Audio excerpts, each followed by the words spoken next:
barnoota olaanoo yuunivarsiitota tokko keessatti rakkoon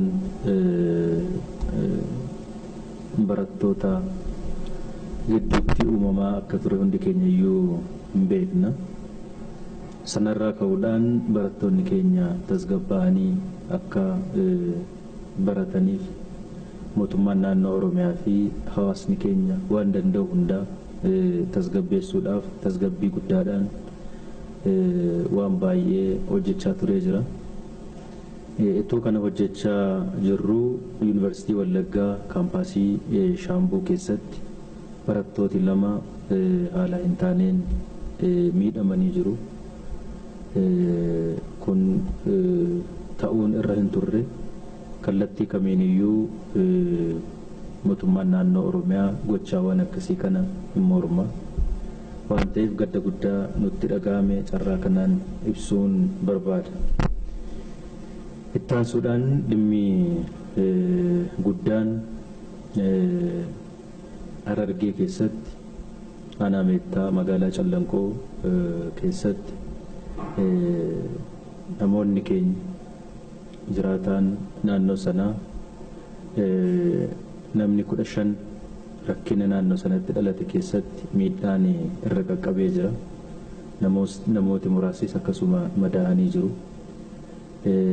Kun namoota keenya irratti miidhaan amma kana ga'uu isaatiin guddaa nu gaddisiisee jira. Akka mootummaa naannoo Oromiyaatti guddaa gaddinee jira. Gochaan kun kallattii kamiinuu ulaagaa kamiiniyyuu akka keenyatti fudhatama hin qabu. Namni yoo balleesse seerattiin gaafatamu, seerattiin adabamu hin qaba.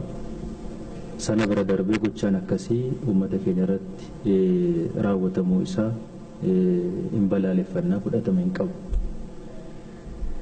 Kanaaf dhimmi kun kan nu gaddisiise qofa otoo hin ta'in akkamitti akka inni raawwate uummanni keenyas baruu waan qabuuf dhimmi kun qulqullaa'ee qaamni badii kana raawwate irratti tarkaanfiin seeraa fudhatamee uummanni kunis baruu waan qabuuf akka mootummaa naannoo Oromiyaatti humni gara kanatti bobba'ee rakkina akkasii kana uume jedhamu kun maaliif ajaja eenyuu fi waamicha eenyuutiin gara kanatti akka inni bobba'e tarkaanfii akkasii kana maaliif akkamitti akka inni fudhate tokko lamaan akka inni qulqullaa'u koreen tokko dhaabbatee gara sanatti bobba'ee jira.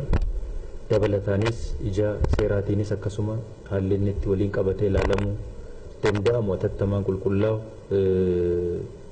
taasifamuudhaaf koreen garaagaraa iddoo kanatti ergamee jira. Kanaaf iyyuu akka mootummaa naannoo Oromiyaatti dhimmi kun qulqullaa'ee qaamni badii kana raawwate seeratti dhiyaatee seeraan akka inni gaafatamu, seeraan gaafatamuu duwwaa otoo hin ta'in uummannis dhimma kana akka inni barus ifa gochuun barbaachisaadha waan ta'eef kun yeroo gabaabaa keessatti qulqullaa'ee warri gochaa seeraan alaa raawwatan seeratti akka isaan dhiyaatanii fi haalli kun uummata keenyaaf ifa akka inni tahu carraa kanaan ibsuun barbaada. Gochaan akkasii gara fuula duraattis Oromiyaa keessatti fudhatama hin qabu, guddifneeti kan balaaleffannu. Seerri kabajamuu qaba. Qaamni akka naannootti qaamni seera eegsisuudhaaf aangoon kennamee fi seera eegsisuu qaba.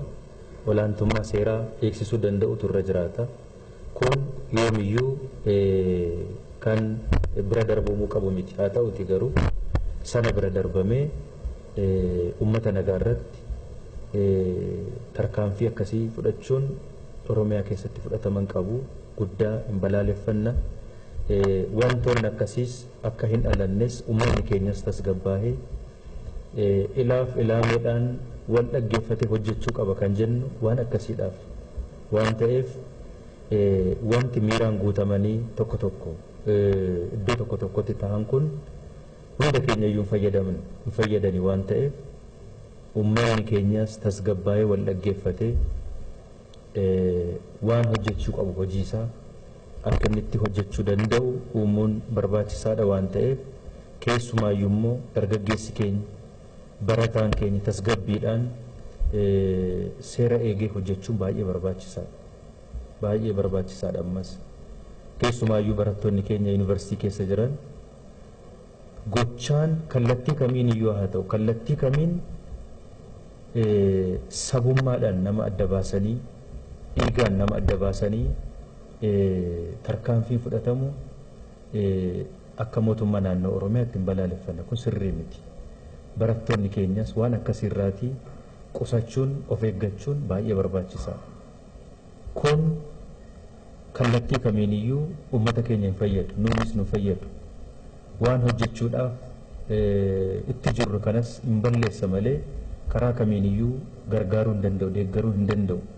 Waan ta'eef iyyuu wanta ta'u hunda tasgabbii fi ilaafa laameedhaan wal dhagahamee bitaaf mirga ilaalamee hojjetamuu danda'uutu irra jiraata malee wanti hojjetamu kamiyyuu miira irraa bilisa ta'uu danda'uun barbaachisaadha.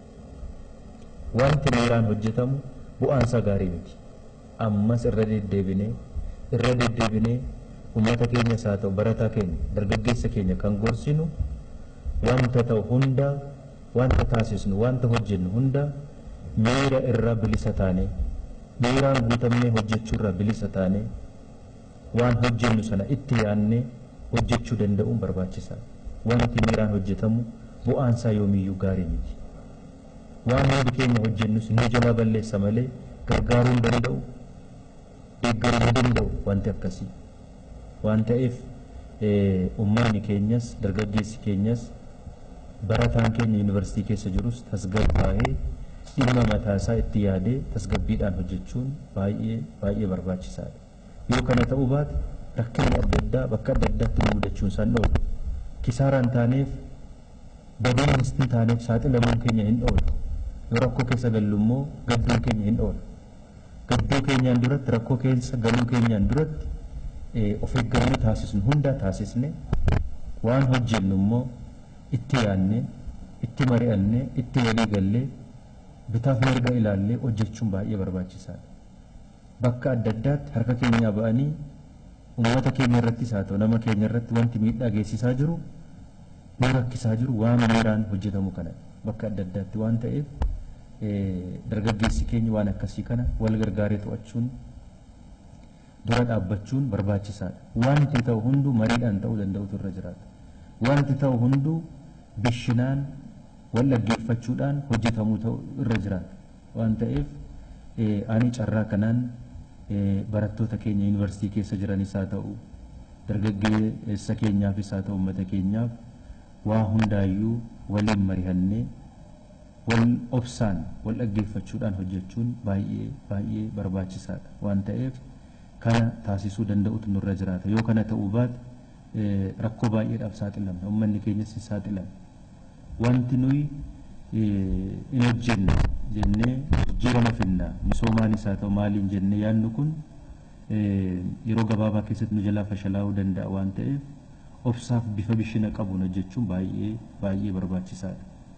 Caasaan keenyas kan mootummaas haa ta'u caasaan keenya nageenyaas uummata keenya bira dhaabbatee uummata keenya waliin ta'uudhaan nagaaf tasgabbii uummata keenyaaf yeroo kamiyyuu caalaa dhaabbatee cimee hojjechuun baay'ee barbaachisaadha. Waan ta'eef wal gargaarree nageenya naannoo keenyaaf nageenya naannoo Oromiyaadhaaf nageenya uummata keenyaaf waliin tumsinee waliin hojjechuun yeroo kamiyyuu caalaa amma wal dhaggeeffannee wal gorsinee hojjechuun barbaachisaadha. Waan ta'eef hundi keenya iyyuu uummanni keenya hunduu kana hubatee akkasitti hojjechuun barbaachisaadha jenneeti kan amannu.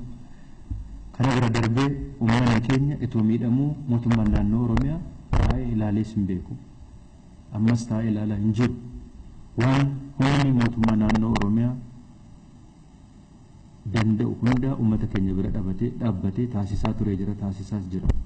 Gara fuula duraattis uummata keenya waliin mari'annee badii uummata keenya irratti raawwatu waliin taanee seeraan akka inni karaa qabatu taasisuudhaaf ammas mootummaan naannoo Oromiyaa uummata isaa cina dhaabbatee kan hojjetu ta'uusaa carraa kanaan ibsuun barbaada. Namooti kun akkaataa kamiin miidhamanii kan jedhu sirriitti qulqullaa'uu danda'utu irra jiraata.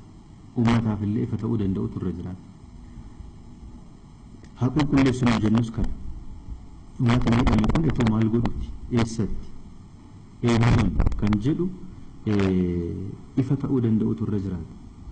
Lammaffaa humni achitti dhaqee rakkina kana balaa kana uummata kana irratti raawwate beekamtii eenyuutiin waamicha eenyuutiin akkamii ta'e ifa ta'uu danda'utu irra jira. Qulqullaa'uu qaba. Uummata kun uummata daangaarra jiraatu miti. Uummata walakkaa biyyaarra jiraatu waan ta'eef rakkinni adda addaa dhalachuu hin danda'a. Sirna itti tasgabbeeffamu, seera itti tasgabbeeffamu hin qaba. Sanaan eeggateetu raawwate moo akkamitti raawwate wanni kun? Lammaffaa badiin hamma kana ga'u uummata irratti akka inni qaqqabu dhimma taasise maali kan jedhu inni tokko lamaan qulqullaa'ee eenyus haa ta'u eenyu kana keessatti qaamni badii kana raawwate eenyu haa ta'u eenyu akka inni itti gaafatamu taasisuudha. Kanaaf iddoo kanatti akka mootummaa naannoo Oromiyaatti humni kun iddoo kana dhaqee waan akkasii kan akka inni raawwatu kallattii kamiinuu beekamtiin laateeru hin jiru waan ta'eef akkanatti ta'e wanta akkasii kun kan jedhu sirriitti qulqullaa'uu danda'utu irra jiraata. Qulqullaa'ee seeraaf kan dhiyaachuu qabu dhiyaate uummataafis haallisaa ifa ta'uun baay'ee barbaachisaadha.